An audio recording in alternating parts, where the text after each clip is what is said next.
Di dalam kitab suci kita Al-Quran itu ada 6.236 ayat. Itu yang sudah kita hafal, begitu. 114 surat, 30 juz, gitu ya. Nah, sekarang berdiri, alhamdulillah banyak pesantren penghafal Al-Quran, ya. Tetapi tetap saja ada yang tidak berubah, ya. Jadi banyak penghafal, banyak pengkaji Al-Quran, tapi yang ayat mau saya sampaikan ini ayat tetap saja ayat yang terabaikan, ayat yang relatif tidak tersentuh, ya, oleh umat Islam, begitu. Nah, ayat apa itu? Nah, padahal itu jumlahnya ya ada 800. Dan itu 5 kali lebih banyak daripada ayat fikih, ya. Nah, tapi kita tetap fokusnya ke ayat fikih, lalu mengabaikan dan tetap mengabaikan yang 800 ini. Karena itu sampai hari ini, ya, kita ini termasuk dunia Islam secara umum, begitu ya, tetap saja menjadi bangsa importir, ya, gitu. Tetap saja menjadi bangsa konsumen, bangsa user, begitu. Sebagus apapun mobil ibu bapak yang miliki, ya, itu tetap saja buatan Jepang. Tetap saja nggak ada yang bisa dibanggakan karena itu bukan produk bangsa kita sendiri, begitu, ya. Jadi makin bangga kita menggunakan mobil-mobil yang bagus, itu sebenarnya kita juga makin memperlihatkan, begitu ya, bahwa kita ini sangat takjub kepada kemampuan Jepang yang luar biasa, dan kita tetap saja menjadi bangsa pengguna, bangsa user, bangsa konsumen, begitu ya. Karena faktanya mobil-mobil itu bukan mobil produksi bangsa kita sendiri. Nah ini bisa dikatakan salah satu akibat bahwa kita mengabaikan ayat-ayat alam, sehingga kita tidak mempunyai kemampuan teknis, ya, maupun kemampuan teoritis, teknis, praktis untuk membuat produk-produk ini, ya. Entah itu karena tidak mempunyai kemampuan teknis maupun tidak mempunyai kemampuan manajerial, ya, politis. Tapi singkat cerita, sampai hari ini kita masih menjadi bangsa konsumen, bangsa user. Padahal yang mau saya sampaikan nanti, ya, agama kita itu agama rahmatan lil alamin. Rahmatan lil alamin itu mestinya mindset kita, mental kita, pikiran kita itu harus produsen, memberi, penghasil, ya. Nah, jadi itu artinya cara berpikir kita ini harus kita rombak, begitu ya. Nah, ayatnya apa aja? Ya, yang disebut alamnya ini, ya, misalkan as-sama, langit, al-qamar.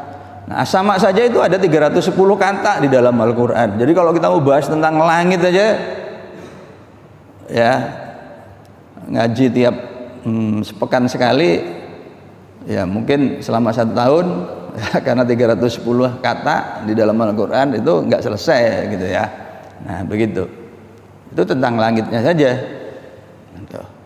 Nah, kemudian tentang Al-Qamar, itu ada 27 kata Al-Qamar di dalam Al-Quran. Kemudian Asyam itu matahari, ada 31, ya. Nah, jadi banyak sekali. Kemudian Al-Hadid, ini besi, nanti akan kita singgung. Ya, Nur itu cahaya, ya, yang biasa kita bahas ketika momen Isra Mi'raj, begitu, karena perjalanan Rasulullah itu bersama malaikat Jibril dan naik buraq, al-barq itu kilat. Biasanya dipakailah penjelasan tentang kilat, tentang perjalanan Isra Mi'raj. Nah, ini tentang kemudian ini tentang sebentar. Ini tentang buah-buahan, ya, tentang buah-buahan. Nah, ini tentang bumi, ya, gunung, kemudian sungai, air, laut. Nah, ini gelombang dan kapal nanti akan kita singgung. Nah, menariknya adalah, ya, ketika menyampaikan tentang alam ini, Al-Quran berbicara tentang alamnya itu sendiri, tentang prinsip-prinsip alam, ya. Jadi prinsip-prinsip alam ini justru yang kemudian sering kita abaikan, ya, dan umat Islam secara umum ini kemudian cenderung anti ilmu pengetahuan, begitu ya. Nah, itu karena antara teks-teks, ya, kemudian fenomena alam, ilmu pengetahuan ini seringkali kemudian kita bentur-benturkan, ya, dengan nas-nas, gitu. Tidak kita damaikan, tapi malah kita bentur-benturkan, begitu ya. Nah, cara penyampaiannya eksplisit, implisit, dan simbolik. Itu cara menyampaikannya juga bagus Al-Quran. Nah, contohnya ini, Ibu Bapak, ya. Nah, jadi ini, ya, sunnatullahi allati qad khalat min qabl wa lan tajida li sunnatillahi tabdila. Jadi ini berbicara tentang sunnatullah, hukum-hukum Allah yang tidak berubah sejak zaman lampau hingga saat ini. Ya. Jadi contohnya begini, Ibu Bapak. Kalau Ibu Bapak nanti di siang hari itu berdiri di tempat terbuka ini yang tidak tertutup oleh gedung ini, ya, maka saya bisa memastikan bahwa bayangan Ibu Bapak itu pasti di sebelah utara Ibu Bapak, ya, itu. Mengapa demikian? Karena sekarang ini bulan Desember, posisi matahari itu berada di lintang selatan, ya. Nanti sampai tanggal 23 di paling selatan, baru kemudian mulai berbalik ke utara, itu, ya. Nah, sementara posisi Surabaya ini lintangnya, ya, 7 derajat 45 menit, gitu. Jadi kita itu jauh di utara dari garis edarnya matahari hari ini. Itulah sebabnya bayangan kita itu pasti di sebelah utara tubuh kita, ya. Nah, tapi seringkali, ya, tidak sedikit kita mengatakan, loh, kalau Allah menghendaki bisa saja bayangan kita itu di sebelah selatan. Ini ungkapan yang kelihatannya bagus, insya Allah, begitu ya, kelihatannya heroik, imannya kuat, begitu ya. Tapi sebenarnya sekaligus memperlihatkan kejahilan, begitu, ya. Karena berarti ayat ini diabaikan, begitu ya, gitu loh. Ya, seolah-olah karena mengatakan insya Allah itu sudah mencerminkan iman yang kuat, begitu ya. Lalu percaya pada kekuasaan Allah. Iya, Allah itu berkuasa, tapi Allah sudah mengatakan ini. Masa kemudian kita mau menerima bahwa Allah berbohong? Kan gitu, ya, kan enggak. Yang suka mencela-mencela ini ya kita, gitu. Tapi jangan kemudian itu dinisbatkan kepada Allah yang mengubah hukumnya itu dengan mudah, begitu ya. Nah, itu. Nah, jadi ini, ya, dan banyak lagi fenomena yang lain, ya. Nah, jadi seperti itu. Bahkan kemudian ditegaskan lebih lanjut, wa ma khalaqna sama wal arda wa ma bainahuma la'ibin. Dan tidaklah kami ciptakan langit, bumi, dan yang di antara keduanya itu dengan main-main. Jadi enggak dengan main-main. Lalu mengapa kok saya beri gambar menara Pisa ini? Ibu Bapak, kalau kita pernah belajar fisika dulu, ya, di SMA mungkin, ada cerita bahwa dulu Aristoteles mengatakan bahwa kalau saya punya dua benda, ya, atau dua buah, apel dan kelengkeng, kan jelas gede apel, ya. Itu menurut Aristoteles, kalau dijatuhkan dari ketinggian yang sama, maka apel itu akan jatuh lebih dulu. Dan itu dipercaya orang hampir 2000 tahun, sampai kemudian datanglah Galileo. Galileo itu kemudian penasaran, dari mana Newton itu bisa, Aristoteles itu bisa mengatakan seperti itu. Cari alasannya nggak ada, ya. Jadi dicari-cari, kenapa kok sampai mengatakan seperti itu, nggak ada. Akhirnya Galileo berinisiatif untuk menguji, ya, dilakukan percobaan dari puncak menara Pisa itu dijatuhkan berkali-kali dengan bermacam-macam benda, gitu, yang berbeda beratnya, tapi ternyata apa yang dikatakan oleh Aristoteles itu nggak benar, begitu, ya. Nah, jadi apa yang mau saya sampaikan? Seandainya Allah itu menciptakan itu dengan main-main, ya, bisa jadi suatu ketika kelengkeng jatuh lebih dulu daripada apel. Ya, karena apa? Karena pada waktu itu Allah moodnya begitu. Tapi kemudian pada saat yang lain apelnya lebih dulu. Karena Allah emang lagi moodnya juga pengen apel jatuh lebih dulu, ya. Di suatu ketika lalu apel dan kelengkengnya jatuh bersamaan karena suka-suka Allah gitu, ya.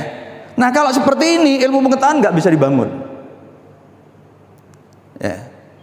Ilmu pengetahuan nggak bisa dibangun, itu nggak bisa memprediksi siapa dulu yang akan jatuh gitu kan, ya. Karena kita nggak bisa membaca pikiran Tuhan. Nah itu. Tapi ya itu tadi, Allah telah membuat ketetapan penciptaan tidak dengan main-main. Meskipun Allah punya kekuasaan mutlak absolut, ya, secara umum udah ditetapkan ini nggak main-main, ya, bahkan kemudian tetapi semua itu diciptakan dengan hak. Ibu bapak, lalu kenapa yang saya beri gambar sungai? Dari dulu sampai sekarang air itu mengalir dari pegunungan ke laut. Tidak pernah terjadi kemudian dari laut naiknya nyari-nyari jalan itu pergi ke gunung gitu ya. Gitu loh maksud saya. Nah, jadi gambar itu bukan hiasan, nggak ada maknanya, tapi itu kaitannya dengan ayat itu, ya. Nah, keteraturan itu juga terjadi pada manusia. Manusia yang bebas itu kan jiwanya, ya. Karena kemudian diberi tugas kekhalifahan, gitu, ya. Nah, bahkan lebih spesifik lagi terkait dengan matahari dan bulan. Itu bukan sekedar teratur, tetapi bisa diprediksi dengan amat sangat akurat. Sehingga ini tanggal berapa Pak? 4 ya? Oh iya ya, tanggal 4. Jadi 2 Selasa yang lalu saya beri pengajian, karena saya tiap Selasa 2 dan 4 tuh beri pengajian tentang alam. Saya sampai materi pada waktu itu adalah membicarakan gerhana matahari yang hari ini terjadi. Ya. Tapi itu bisa diamati di daerah Afrika Selatan, di daerah Antartika. Itu. Dan gerhana itu sudah bisa diprediksi jauh sebelumnya. Termasuk gerhana yang 19 November kemarin. Gitu loh. Ya. Nah, bahkan jadwal-jadwal new moon lalu full moon, ya, itu sudah diumumkan. Jadi full moon dan new moon tahun 2022 itu sudah dirilis oleh departemen astronomi di universitas besar di dunia, begitu. Artinya apa? Artinya posisi relatif ketika bulan, matahari, bulan, bumi, ya, yang satu garis, satu bujur astronomis itu sudah diketahui, sudah bisa dihitung. Nah ini ya. Jadi sudah ini bisa dinyatakan oleh Al-Quran dalam surah Ar-Rahman ayat 5. Begitu Ibu Bapak, ya. Jadi termasuk penentuan awal bulan. Sampai sekarang kan kita belum ada kesepakatan bersama, ya, tentang kapan Ramadan itu. Padahal Al-Quran udah sangat jelas, begitu. Kita bisa menghitung dengan akurat, begitu. Nah, itu. Nah, itu tadi prinsip. Sekarang Al-Quran juga berbicara tentang alamnya itu sendiri. Dikatakan di sini marajal bahrani yaltaqiyani bainahuma barzahul la yabghiyan. Ini Bu Bapak gambar laut, ya.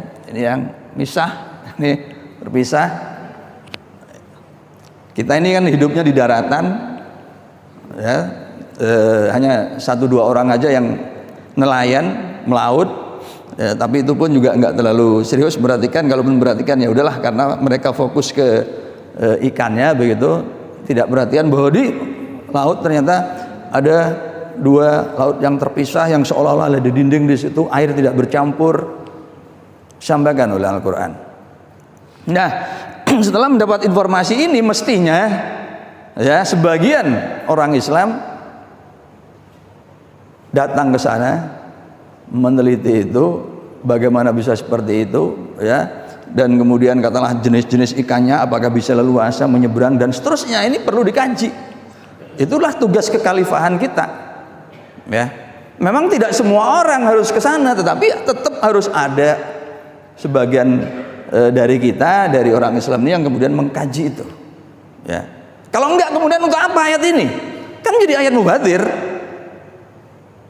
Ya, memang hanya untuk lomba MTQ aja gitu kan? Kan enggak. Ya. Nah, ini supaya dikaji. Nah, itu.